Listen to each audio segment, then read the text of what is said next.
बातचीत का सिलसिला उनसे जारी रखेंगे। इस बीच एक बड़ी खबर, आतंकी मसूद अजहर के परिवार के 14 लोगों के मारे जाने की खबर है। उसके बहन, उसके बहनोई और परिवार के कुछ अन्य लोगों के मारे जाने की खबर है, जिस पर आतंकवादी अब शाम 4 बजे जो लोग मारे गए हैं उनको सुपुर्दे खाक करने के लिए ले जाया जाएगा, ऐसी जानकारी मिल रही है। और आतंकी मसूद अजहर के इस हमले के बाद पहला जो बयान आया उसमें उसने बताया कि मेरे परिवार के 14 लोग मारे गए हैं और आज शाम 4 बजे जनाजा उनका निकाला जाएगा, उन्हें सुपुर्दे खाक किया जाएगा। और साथ ही साथ उसने ये भी कहा था कि इससे अच्छा तो ये होता कि मैं भी इसमें मारा जाता। आखिर वो क्यों नहीं मारा गया? क्योंकि उसे ना तो अपने परिवार से, ना अपने मुल्क से जिसकी वो खा रहा है, ना उससे, और ना अपने दीन से जिसका वो चोला ओढ़कर पूरी दुनिया में घूम रहा है, अब तक बचता फिर रहा है। उसे इन सब से किसी से कोई मतलब नहीं है। उसे असल मायनों में सिर्फ और सिर्फ मानवता के खिलाफ अपने जो जलालत, जो वहशत उसके अंदर भरी हुई है, वो पूरी दुनिया में परोसनी है। और जिस तरह के आतंकी संगठनों के नाम रखे जाते हैं, उन नामों से दुनिया भर में जो मुस्लिम कंट्रीज है वो इतनी खार खाती हैं कि पाकिस्तान जैसे देश का भी वो समर्थन नहीं करती, जिसके जो इस्लामिक कंट्री होने का दावा करती है। ऐसी दुनिया की लिस्टेड जो इस्लामिक कंट्रीज हैं, जो आज वर्ल्ड के टॉप पर हैं, जो साइंस में, टेक्नोलॉजी में इतने आगे हैं, वो कभी इस तरह की बात नहीं करती।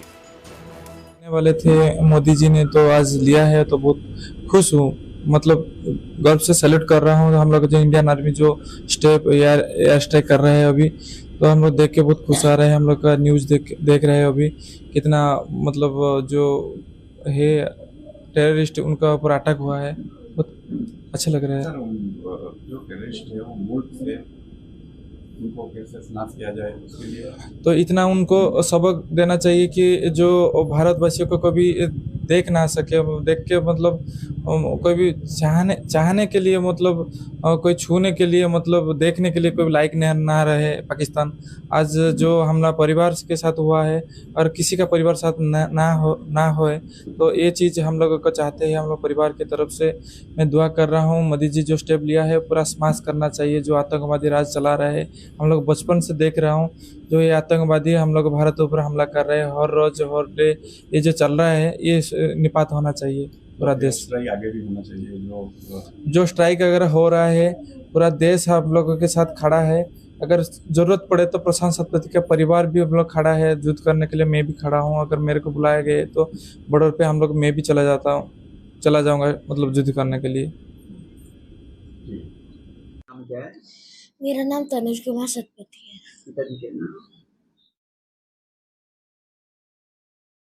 लगातार सामने आ रहे हैं और अब बातचीत हम कर रहे हैं। शाह अली साहब हमारे साथ लगातार जुड़े हुए डिफेंस एक्सपर्ट हैं। शाह अली साहब, पाकिस्तान की कारगुजारियों से दुनिया की और भी जो इस्लामिक कंट्रीज हैं, जो इस्लामिक आतंकवाद का चोला ओढ़ करके ये लोग घूम रहे हैं, वो देश भी इनका समर्थन नहीं करते। वो देश भी पाकिस्तान को एक हेय दृष्टि से देखते हैं। पाकिस्तान के इस तरह की हरकतों को वो इसकी कड़ी मजम्मत करते आए अंतर्राष्ट्रीय मंचों पर। उसके बाद भी पाकिस्तान को यह बात समझ में नहीं आती। वहां के जो पॉलिटिशियंस हैं वो वहां के सेना के प्रमुख से घबराए रहते हैं, और सेना प्रमुख ये चाहता है कि वहां के जो प्रधानमंत्री हैं, वहां के जो राष्ट्रपति हैं, वो उनके अंगूठे के नीचे दबे रहे। अब इस हमले के बाद वहां के पॉलिटिशियंस ने थोड़ी राहत की सांस तो ली होगी शाह अली साहब, क्योंकि अब वो वहां के मुल्ला मुनीर को ये कह सकते हैं कि आप अपना काम ठीक से कीजिए, हमारे काम में दखल मत दीजिए। बिल्कुल सटीक बात। मतलब भाई आप इतनी अच्छी जिम्मेदारी आप एंकरिंग कर रहे हैं, मैं क्या बताऊं आपको। वाकई में दिल खुश हो गया देख के आपके सोच विचार क्या है।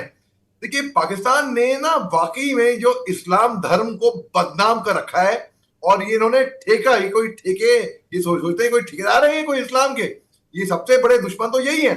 आज की तारीख में पूरी दुनिया ये समझती है कि इस्लाम धर्म पर क्या हो गया।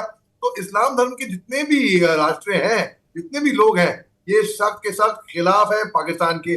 पाकिस्तान प्रोपेगेंडा करती है, पाकिस्तान उग्रवाद को बढ़ावा देती है। पाकिस्तान की नजरें कश्मीर पे है, क्योंकि कश्मीर खूबसूरत जगह है, कश्मीर हमारा है, हिंदुस्तान का, और हमारा ही रहेगा।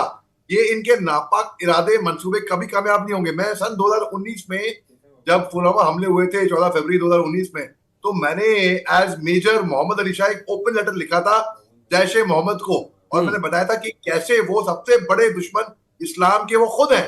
क्योंकि मैं खुद स्वयं एक मुसलमान हूं, लेकिन उससे पहले मैं एक हिंदुस्तानी हूं, और मेरे को बहुत फख्र है कि मैंने हिंदुस्तान की फौज में जम्मू कश्मीर के बॉर्डर इलाके में, पाकिस्तान जब सीज फायर नहीं हुआ था तब इनके खिलाफ वहां पर मैंने कार्रवाई करी है, वहां पर हम सरहद पे रहे हैं, हमारे सामने, मेरी आंखों के सामने 2003 के आखिर में सीज फायर हुआ, वो भी मेरे सामने की घटना है, मेरे सामने हुआ था। और मेरे फादर ने 71 में बड़े बहादुरी से लड़े थे, सन 71 में वो भी आर्मी में थे, उन्होंने बड़े बहादुरी से इनका सामना किया, इनको पछाड़ा, इनको लोंगेवाला फिल्म देखी होगी बॉर्डर, लोंगेवाला में इन लोगों के छक्के छुड़ा दिए थे पाकिस्तानियों के। तो ये बदनाम करते हैं इस्लाम को और लोगों को गलतफहमी पैदा होती है कि भाई लोग इनके समर्थक होंगे, इनके समर्थक कोई नहीं है, इनको कोई समर्थक इनको मिलता है भी नहीं है, ये लोग एक चुल्ली भर पानी में डूब मरे, बस ये इनका फ्यूचर होगा। बिल्कुल। और कई बार शाह साहब ये भी लगता है कि इन्हें शायद इस बात से जलन और कुफ्त होती होगी कि ये इतने सारे जाति और संप्रदाय और पंथ के लोग हिंदुस्तान में रहते हैं, इतनी शांति, इतनी तरक्की, ये कैसे संभव है? चलिए इसमें कुछ ना कुछ सेंध लगाई जाए, कुछ ना कुछ डिस्टर्बेंस पैदा किया जाए। मैं लौटूंगा आपके साथ और आपके पास बात करने के लिए फिर, और इस बीच जो प्रतिक्रियाएं आ रही हैं वो भी अपने दर्शकों को दिखाते चलते हैं क्या कुछ कह रहे हैं लोग। और इसका इंतजार था और यही समय